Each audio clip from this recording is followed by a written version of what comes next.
नमस्कार, take Marathi Raghu YouTube चॅनलमध्ये आपलं स्वागत आहे। शेतकऱ्यांना अल्प मुदतीत पीक कर्ज पुरवठा होय, या संदर्भामध्ये काय अपडेट आहे ते आपण सविस्तर पाहूया। आज मंत्रालयामधून महाराष्ट्र शासनाचा हा महत्त्वपूर्ण जी.आर. आलेला आहे 8 जानेवारी 2024 रोजी।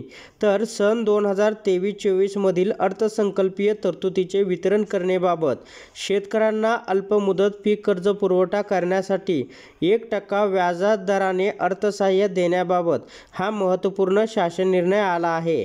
आता काय अपडेट आहे ते आपण पाहूया।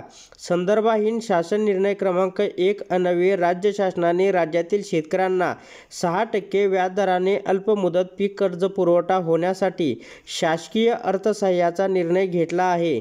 या निर्णयानुसार केंद्र शासनाचे धोरणानुसार बँका ज्या ठिकाणी शेतकऱ्यांना 7% व्याजदराने कर्ज पुरवठा करणार आहे त्या ठिकाणी बँकाने 7% ऐवजी शेतकऱ्यांना 6% व्याजदराने कर्ज पुरवठा करावा असे राज्य शासनाचे धोरण आहे। या प्रयोजनासाठी 1% व्याज फरकाच्या रकमेचा आर्थिक भार हा शासनावर आहे। सन 2006-07 पासून खरीप व रब्बी हंगामामध्ये राज्यातील जिल्हा मध्यवर्ती सहकारी बँका, राष्ट्रीयकृत बँका आणि प्रादेशिक ग्रामीण बँका व सन 2013-14 पासून शेतकऱ्यांना रुपये 3 लाखापर्यंत अल्पमुदत या ठिकाणी पीक कर्ज, त्याच्यानंतर सन 2023-24 या चालू आर्थिक वर्षात शेतकऱ्यांना अल्पमुदत पीक कर्ज पुरवठा करण्यासाठी 1% दराने अर्थसहाय्य योजनेअंतर्गत निधी मंजूर करण्याची या ठिकाणी शासनाने मान्यता देण्यात आलेली आहे।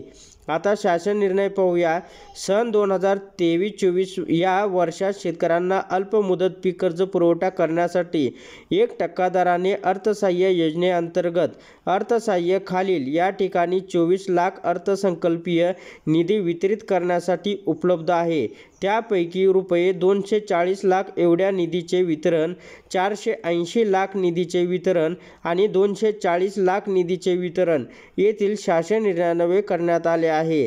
तसेच आता नियोजन व वित्त विभागाच्या मान्यतेने अर्थसंकल्पीय तरतुदीच्या 70% म्हणजेच रुपये 720 लाख म्हणजे 7,20,00,000 रुपये या ठिकाणी मान्यता देण्यात आलेली आहे।